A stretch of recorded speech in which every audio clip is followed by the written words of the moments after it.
Brière, conseillère municipale à la ville de Mont-Laurier. Je fais cette vidéo aujourd'hui pour vous parler de l'importance du projet de revitalisation qu'on s'apprête à faire au centre-ville. Vous savez qu'à partir du mois de juin 2020, les travaux vont commencer, plusieurs millions vont être investis au centre-ville.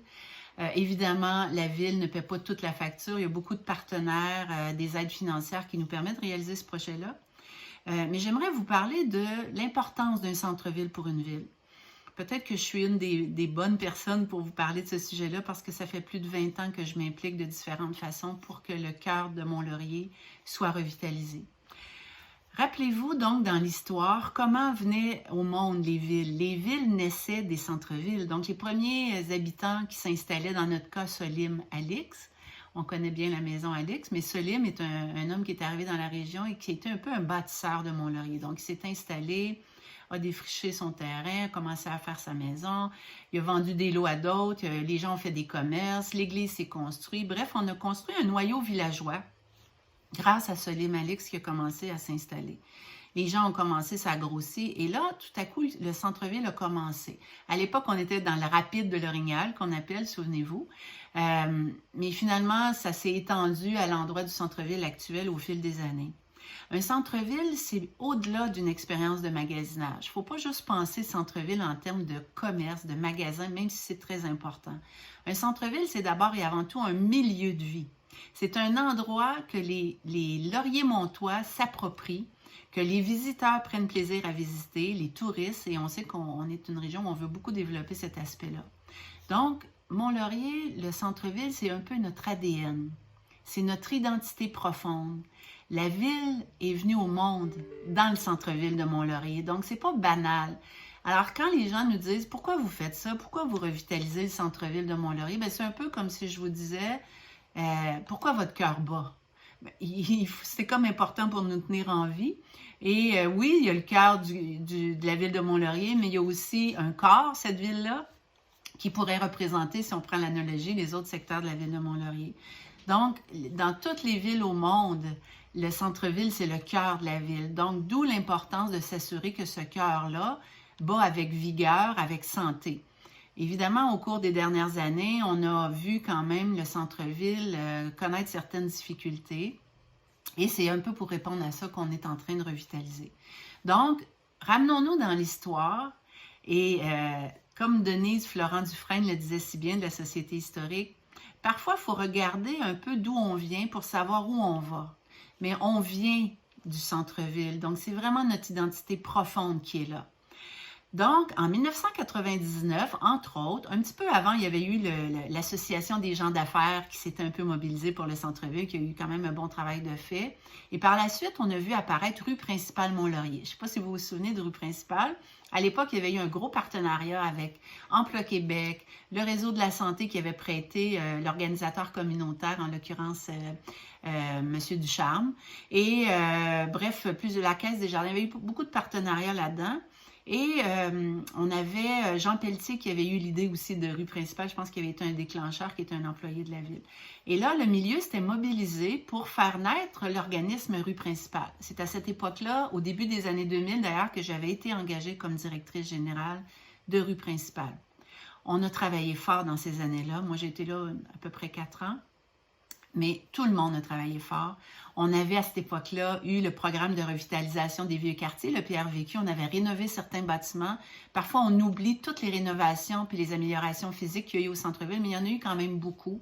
On a travaillé sur les améliorations physiques avec l'affichage, les enseignes, la rénovation des bâtiments qui respectaient le patrimoine de notre cœur de ville parce que c'est nos racines, c'est notre histoire. On avait aussi travaillé sur l'animation et la promotion.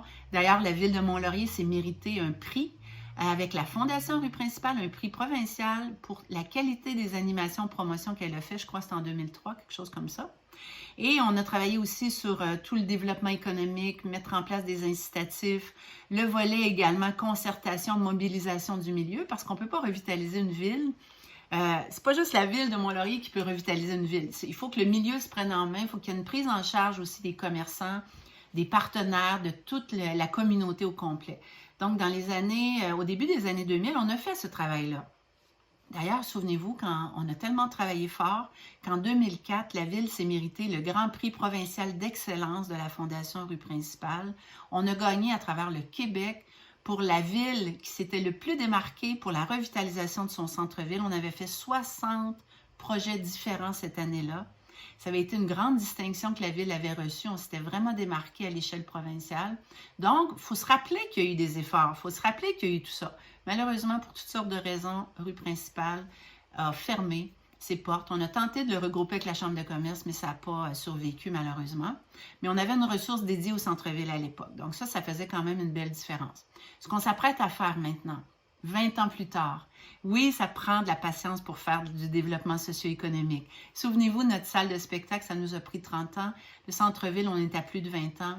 Mais il faut rester patient et solidaire et continuer de garder espoir. Et là, enfin, en 2020, c'est le grand jour. En 2020, on refait une beauté au centre-ville. Donc, on ouvre un peu, si on fait une analogie avec le cœur de la ville, on ouvre un peu la poitrine du centre-ville dans le sens qu'on va aller travailler les infrastructures souterraines qui sont désuètes. Il faut remplacer ça. De toute façon, il aurait fallu le faire, qu'on revitalise la surface ou pas. C'est à refaire.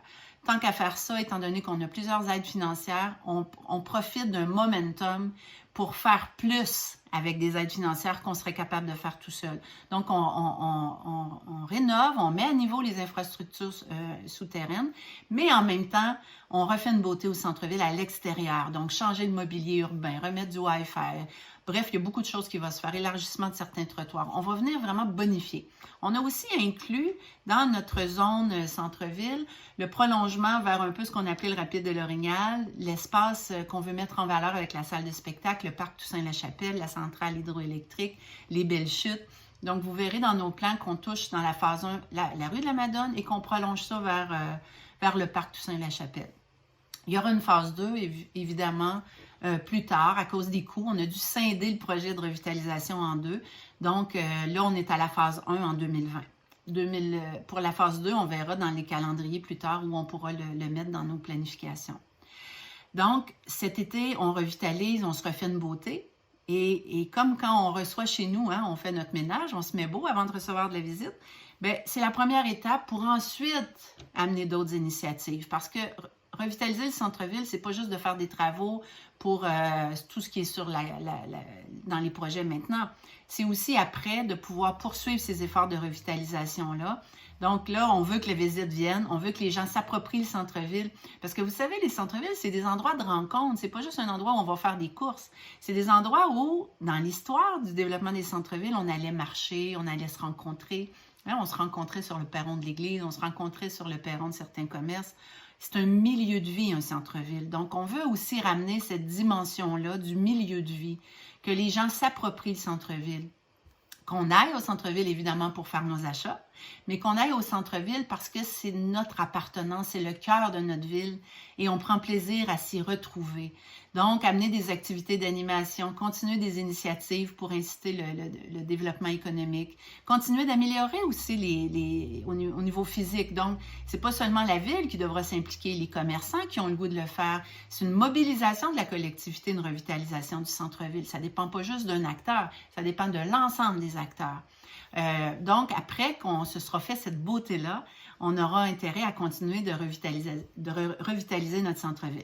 Et là, c'est Hélène Brière, la citoyenne, qui parle. Il faudra aussi toujours rappeler aux élus, parce qu'il y a toujours des mouvements dans les conseils municipaux, même dans les employés municipaux, l'importance de la phase 2, de s'assurer qu'elle se rende à terme, mais l'importance aussi que les citoyens et les commerçants continuent de demander à la ville des ressources, de l'aide pour continuer de revitaliser le cœur de la ville après les travaux qu'on s'apprête à faire en 2020. Il y a une suite logique dans la vision globale. Donc là, on poursuit ce qui avait été amorcé au début des années 2000. Enfin, on arrive au grand jour, mais on devra ensuite poursuivre cette revitalisation-là.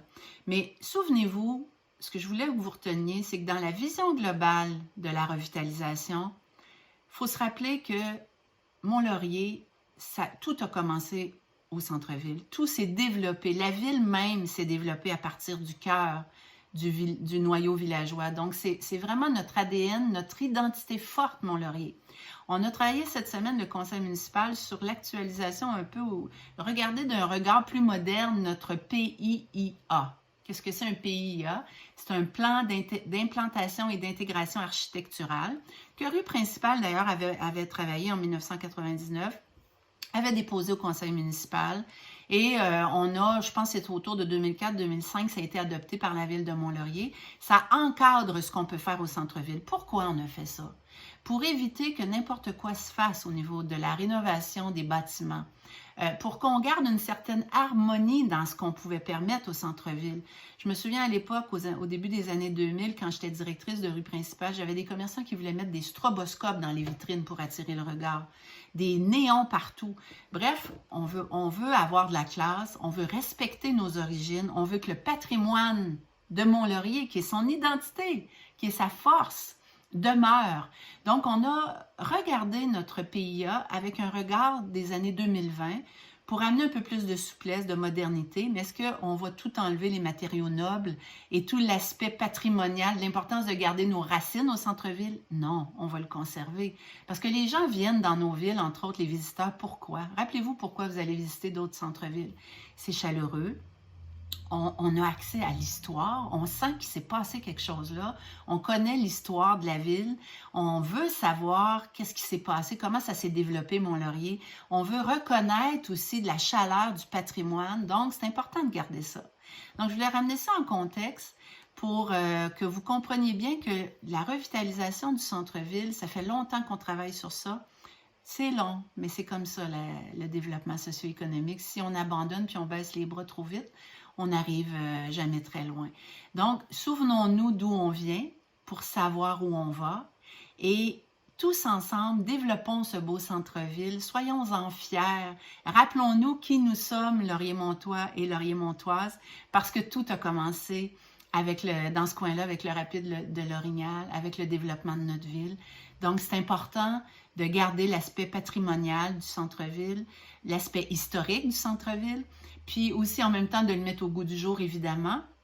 Et la ville de Mont-Laurier sera là pour vous accompagner, pour vous aider, mais on a besoin de vous aussi pour le faire, gens d'affaires, commerçants, propriétaires de bâtiments, citoyens de Mont-Laurier. C'est tous ensemble qu'on va revitaliser notre belle ville. Merci, à bientôt.